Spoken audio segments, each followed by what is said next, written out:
So again, the competitors of Russia, they are the Europeans and the US. Two parties against each other always since the last 8 years, let's say. Russia, they are controlling the gas. America, they are controlling the trade of oil. Now, the US, they wanted to give help maybe, or maybe they wanted to open a new business in Europe, and they wanted to also have a share of this rich trade of gas. So they wanted to pump the gas in the Middle East through the Syrian land, Turkey, and then to Europe in a hope of reduce the price of the gas. And by this, they could control the trade of the oil and the gas. So that made Russia upset, and they told their allies in the Middle East, which is Syria and Iran, that do not allow anyone to use your land so they can build canals under the ground to pump the gas to Europe. We want to stay in control, exclusively our gas to be sold there. Let me stop here. In 2006, if you remember, there was a war between Hezbollah, Lebanon, and Israel. According to the news, the story of Jerusalem and make Jerusalem free for Muslims to go and pray, it was the reason, right? But then it turned out it wasn't the exact reason. Israel, they found that Hezbollah, they have a source of gas at the Mediterranean shores. And they started to steal from this. And when Hezbollah knew, they started to bomb on Israel to threat them so they can stop. But they didn't stop. Then the situation escalated into like a small war. Then the countries, they interfered so they can calm down the situation. Syria, they are protecting Hezbollah, and Russia, they are protecting both countries in this part of the Middle East because they are allies. So the Russians, they send their scouts so they can understand where is the source of gas and what is happening there. But they found that the source, that small of gas, portion, is in the Lebanese part of the Mediterranean Sea. But then they found that where the Syrian part is, there is a huge mine of gas, bigger than the one in Russia. So Russians, they anticipated that the Syrians are our allies, so the sources there, they belong to us, not anyone else. When everyone found out about this, they started to make trouble so they can have a share. Israel, Turkey, America, Iran, Russia, Syria, Lebanon, China, Japan, everyone wanted to take a share from this gas in the Middle East or on the Syrian shores. Now Qatar, it became confused because Qatar used to be allied with the Gulf, Jordan, Israel, Egypt, and America. But now they have received a very big offer they couldn't refuse from Iran and Russia, and now they don't want to pump the gas through the Syrian lands to Europe. So that made Saudi upset because Saudi, they are controlling the Gulf. And for them, Qatar is the bad son that they couldn't obey, or they didn't obey the orders of Saudi. So they started to punish them by creating laws and by closing the sky over Qatar. So Qatar, they started to lose the business, but Russia and Iran, they are behind them and they are giving them support. Then the war, it transferred to the Syrian lands. So it became a huge battlefield. Everyone sent his group, militants, or soldiers, so they can bomb, and then it became a bloodbath since 2012 until nowadays. Now, the situation in Russia or in Syria, it will be quiet again once the big powers all around the world found the best share of this gas that they can take and be satisfied for them. So I'm telling you, ladies and gentlemen, the war in Syria, it's not about the freedom of the people. It's not about the Syrian regime. It's not about the unfair of the Syrian regime to the people there. It's not about Hezbollah, and it's not about the nuclear weapons that smuggled from Iraq to Syria, because Saddam Hussein, he couldn't produce any kind of nuclear weapons. Saddam Hussein, he was paying a lot of money so he can buy weapons and protect himself from Iran, because someday Iran, they will take the revenge from the Iraqis, and that was the biggest threat that Saddam Hussein was fearing. But then it turned out, like I told you, there was nothing. I lived in Iraq. They didn't have the technology to put nuclear stations. They don't have the raw material to have such kind of stations. Do you remember 4 years ago, maybe 3 years ago, a video been broadcasted over the news of children in a village in Syria? They were dying because of chemical weapons, right? Now, at the same time of the broadcast of the video, few inspectors, they came from the world nations so they can look if there's like nuclear weapons or chemical weapons. But they found that there was nothing. And they studied the village, and they found that there was nothing. Then everyone in the world knew that it was a fabricated video, so they can convince the world that Syria is doing or is using the chemical weapons so they can kill their own people. But then again, it was a fabricated video. The other thing was the airstrikes from 70 countries so they can kill a small denomination called themselves ISIS. Now, for me, it's not convincing that Russia, America, Israel, Iran, Germany, France, Italy, Spain, Mexico, all those countries, they send their airstrikes so they can kill a few thousand men with beard. And they couldn't. The war took 5 years. Is this convincing for you? They are using like M16 and a few knives. They couldn't kill them. They couldn't find them in 5 years. For me, this is not convincing. I mean, over the Syrian land, we have huge satellites. They are monitoring every movement there. So, it was silly. I mean, in my opinion, I can't find it satisfactory enough that 70 countries, they have billions of dollars and they couldn't find few rebels, militants with beards. They are threatening everyone. They are hiding, or they are covering their acts behind Islam. And at the end, when you look at their targets, all of the targets were, or the majority, to be fair, Muslims. They killed Muslims from the both denominations, Shiites and Sunnis. They did massacres to kids, women, unarmed men, old people. So they made the image of Islam really ugly so they can broadcast a message to the world.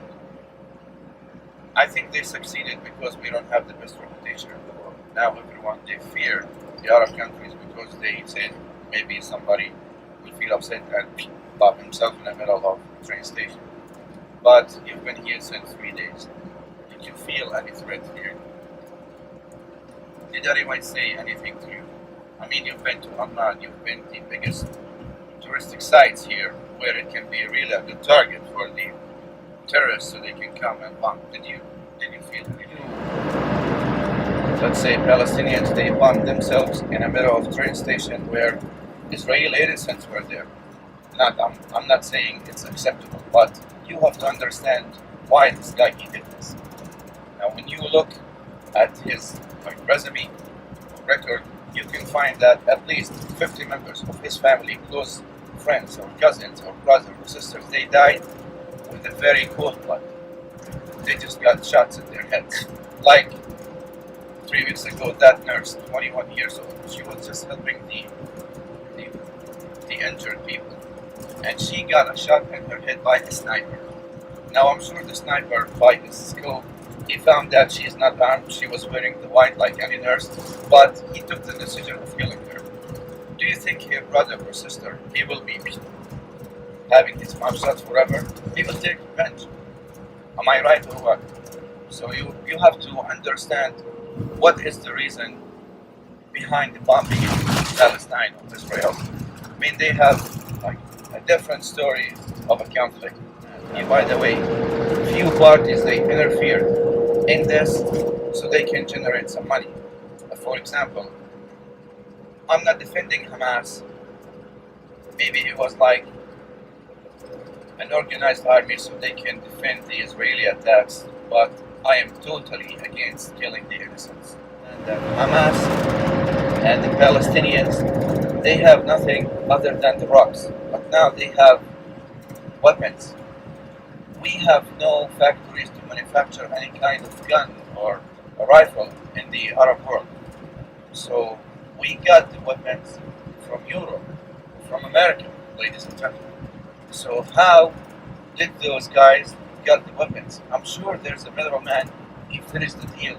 He made a huge commission and he gave them the weapons. Now this guy, he works for both sides so he can make money. So there's a lot of people, they are making money by creating the wars, by recruiting the armies. So I think this is exactly what happened. Well, believe me, the people here in Jordan, Syria, Iraq, Saudi, they don't have such a thing to do and to kill. And this is just not there in our societies and our way of thinking. According to the soul of Islam, ladies and gentlemen, to the teachers of Prophet Muhammad, when there is a war between a Muslim party and another party, you should not kill kids, women, old men, priests, monks, rabbis, unarmed men or women. You don't have to start the first strike or the first blood of the war. You're not allowed to destroy, to make destruction, to try the springs. You're not allowed to do this. Those are the teachers of Prophet Muhammad. And Prophet Muhammad teaches is inspired from Quran. So if you don't want to follow this, you're out of Islam, you're an infidel. You're not Muslim anymore. Once you kill an innocent kid, you're not Muslim anymore. So those are doing this and they are covering their acts behind Islam, but it's way far from being Muslims. Now, by the way, according to the soul of Islam, women, they are allowed to drive. Women should show the face, not cover the face like an infidel. According to the teachers of Prophet Muhammad, women, they should show the face and the hands and wear loose clothes. Exactly like Virgin Mary image. Exactly. Everyone. They are claiming that the war is just to give more freedom to the people, give them a better way of life. But look what they did. I don't think it's a better way of life. Am I right or what? Look at the Syrians. Anyone been to Syria before? No one? Lebanon? Let me tell you a few things about Syria. Syria is a self-sufficient country. It means they don't import. They produce everything by themselves. Syria is way bigger than Jordan. Syria, it has a lot of sources like water, gas, maybe oil, iron, copper, a lot of things. The average raindrops on the Syria lands is way bigger than the Jordanian lands. So If there's like a low wave, then the Syrians they would receive 80% of this low wave benefits, and what left to Jordan is 20% because of the mountains there. So Syria is green. The people there, they are a big mix between the last, let's say, 4,000 years of nations who lived here. The Syrian culture is a big mix between the modern European culture, the Ottoman Turks culture, the Muslim cultures, the Mongols culture, Romans, Greeks, Pharaohs, Maccabees, Persian. Now, when you look at the Syrian culture, I think, in my opinion, it's the most beautiful culture in the Middle East. Syria, it used to be a combination of Syria and Lebanon. The real name of it is Assyria. Assyria, it was Lebanon and Syria. But because of Mr. Lawrence of Arabia, now we have Syria and we have Lebanon. They have the same dialect, everything is the same, but those became Lebanese and those became Syrians. Now, in Syria, they have the first church ever built in history.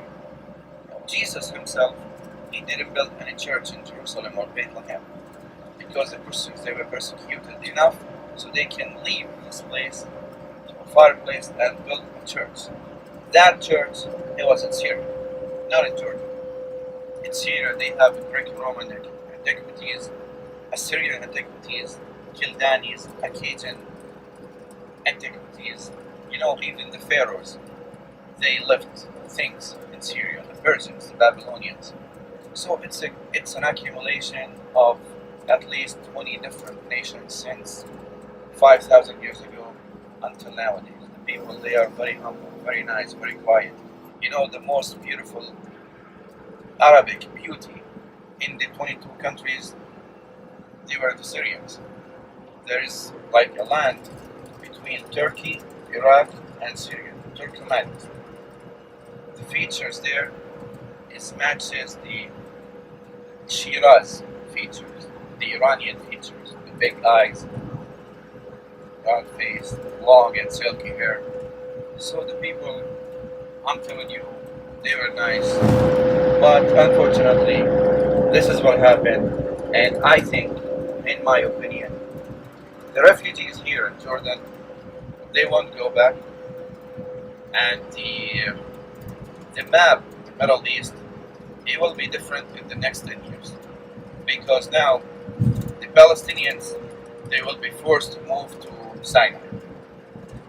And now they are going to build their projects, they are going to tempt them to move there. Few of them, they won't obey this, they will be killed, of course, but the others, they will be forced to move to Sinai. So Sinai is going to be the nuclear of the expansion of the Palestinian cities toward the desert of Egypt.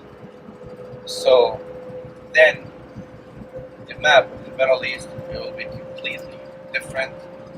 And now, if you are tracing the news, then in Saudi they are trying to change a lot of things. Now, taking the decision of letting the women drive in Saudi is something going to bring civil wars there because of the tribal way of thinking.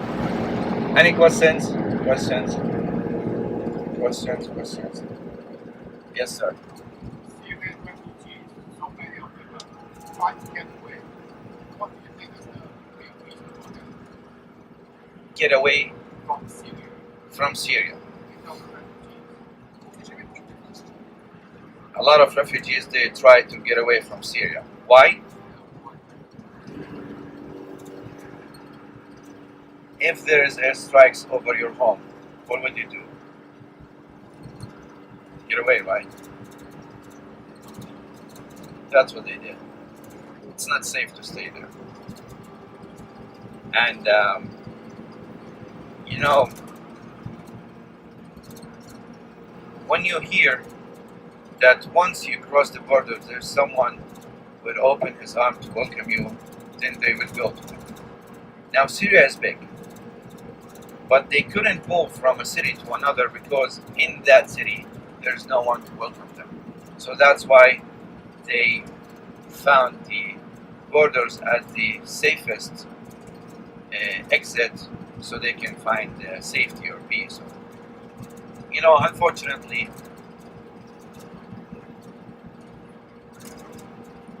some Syrians, they found the ocean as the best way so they can escape. But that image of that baby, the one with 3 years old, is really like hurt.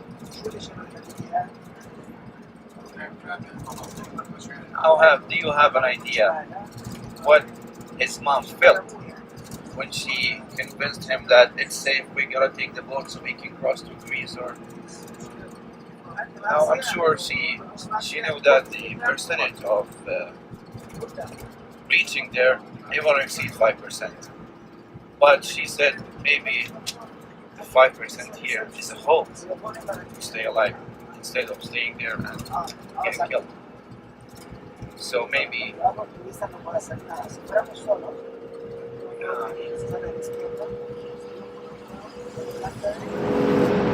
I feel this thing, it can divide us, but I want my group to be united. I don't want them to be like divided. I would tell this to everyone, even if he's like a Hindu, atheist, Muslim, Christian, Jew, Buddhist. I have a lot of Jewish friends. We as Muslims, we can't be Muslims unless we believe in Judaism. It's a religion. It came from God. When it comes to the conflict between the Palestinians and the Israelis, as Maher, I'm against the terrorism and Zionism. Using the force so you can take the people out of their homes. By the way, I'm not denying the right of the Jews to live there because they were there since thousands of years. My family used to be a Jew family, and then the Christianity came. A few of them, they became Christians and they moved, and now they are in Lebanon. They are my cousins. We have the same family. They are Christians. I'm Muslim, and also I have a lot of cousins in Israel. They are Jewish. They have the same family name. In Hebron, this is my hometown.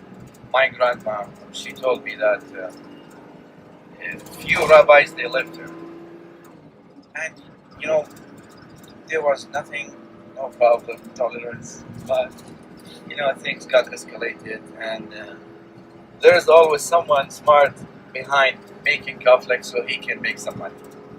Always. So we wish the best for everyone. I hope I can deliver a message or open up a way so you can think differently. It's not necessary to be everything is true that is broadcasted over the news. Not necessary.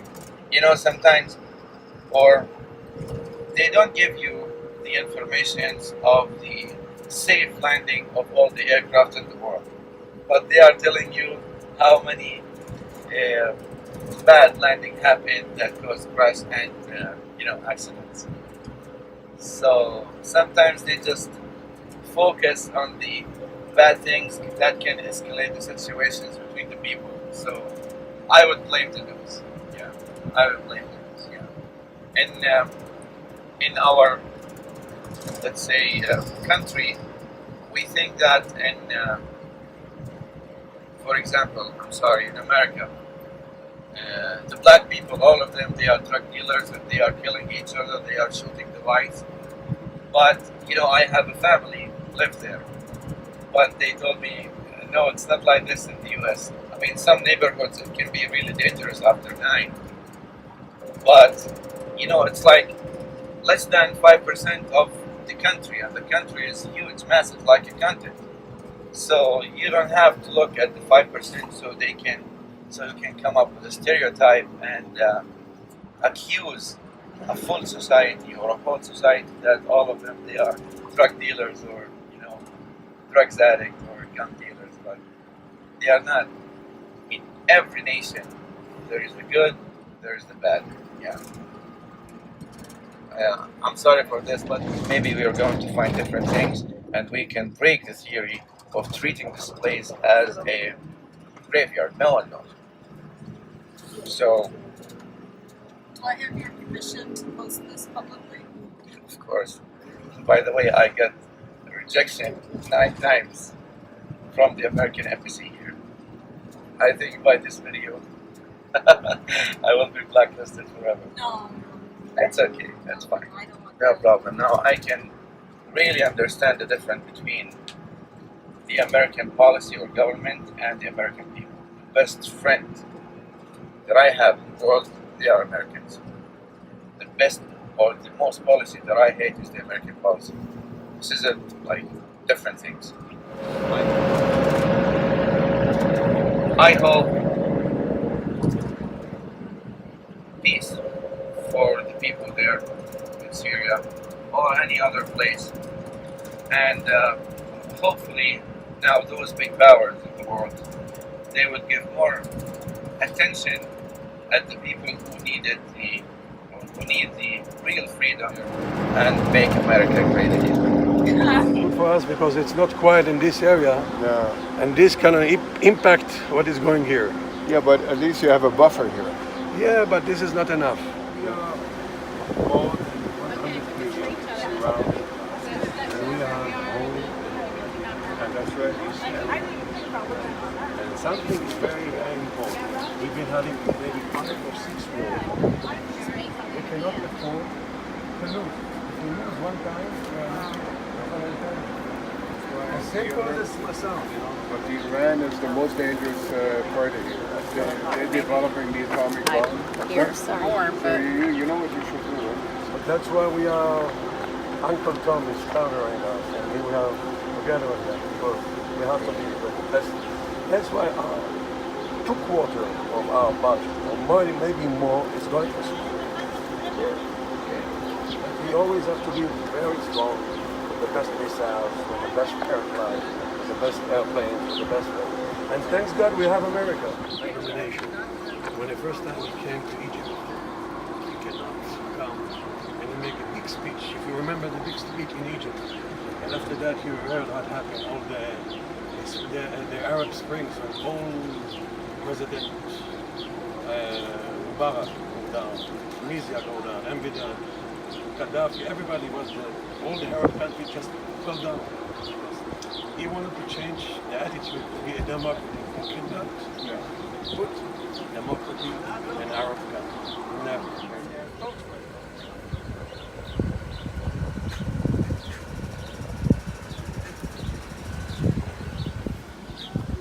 very interesting to hear, the other perspective here. Yes, yes. We don't like it because I think they announced the Jerusalem because that's what they want to.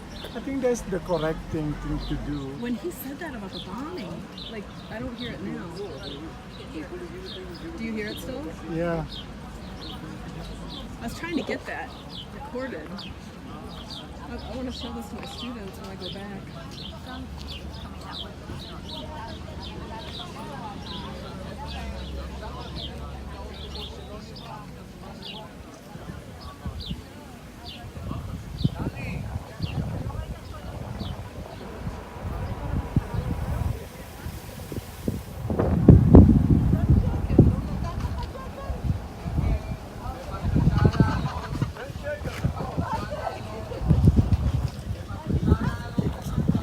Here, ladies.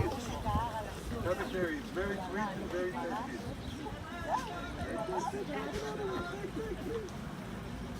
Come be. Take another one.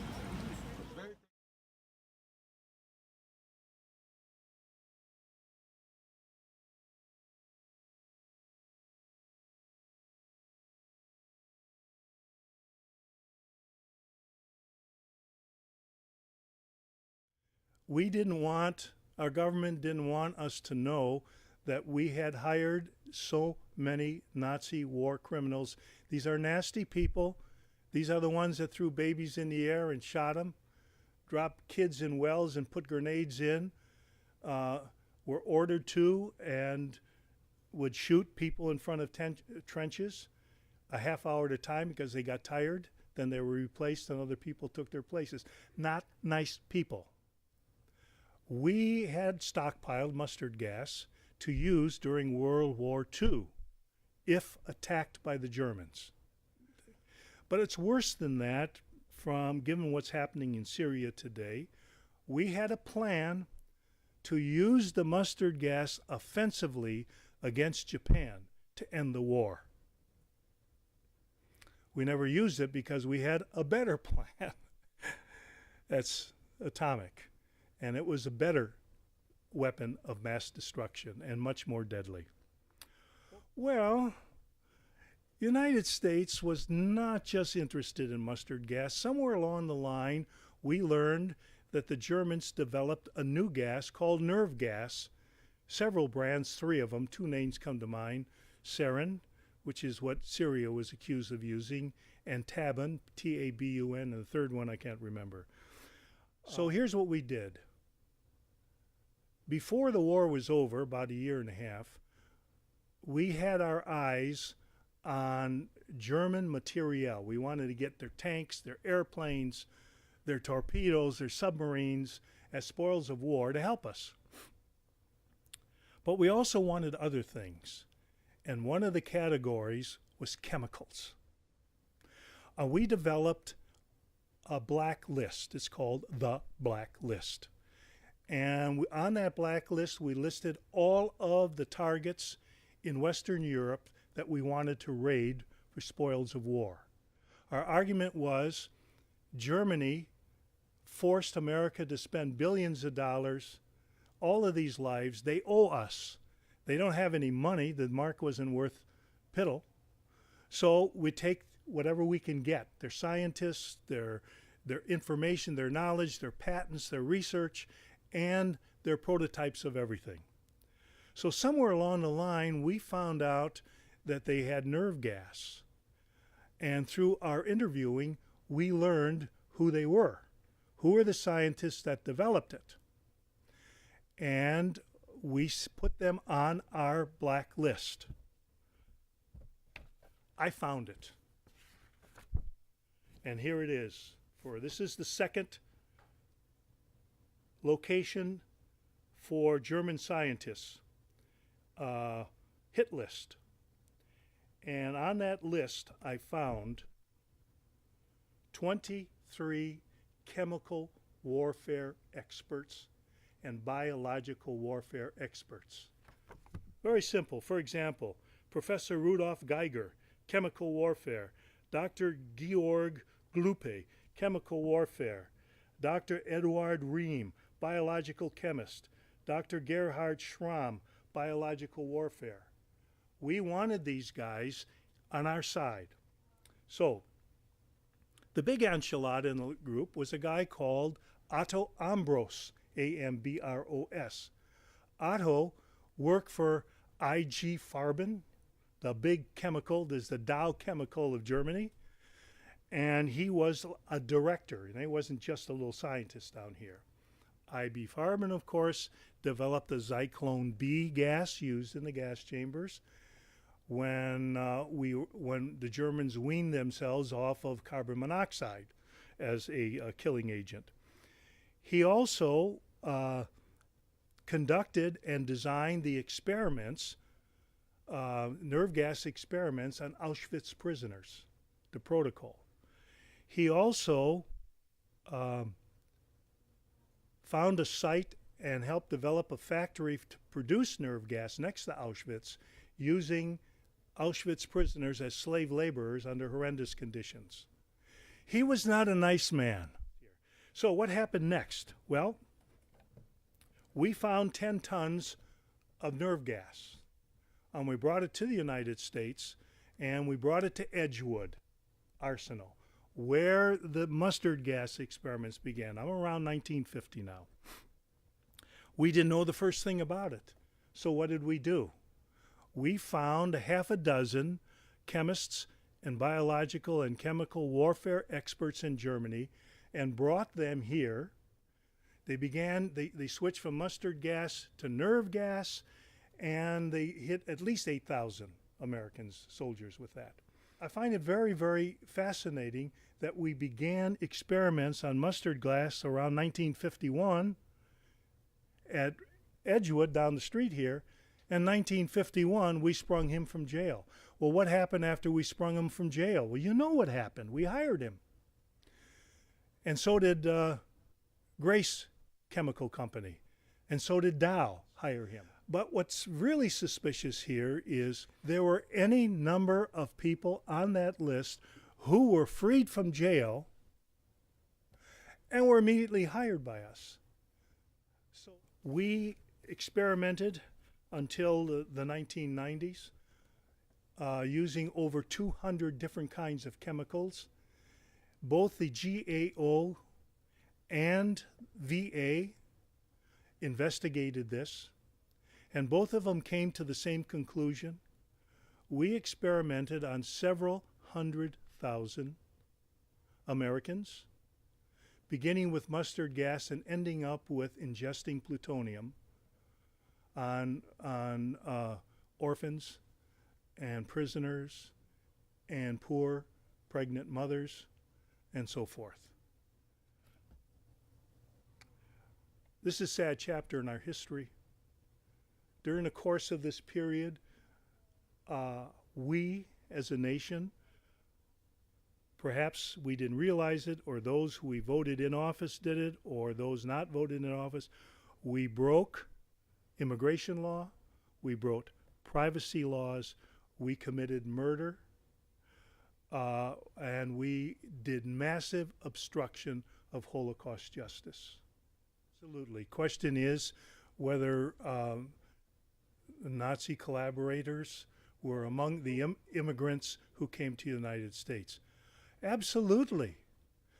In fact, there's a program that was run conjointly by the CIA and by the military to recruit these people and to have them brought into the United States through their support groups.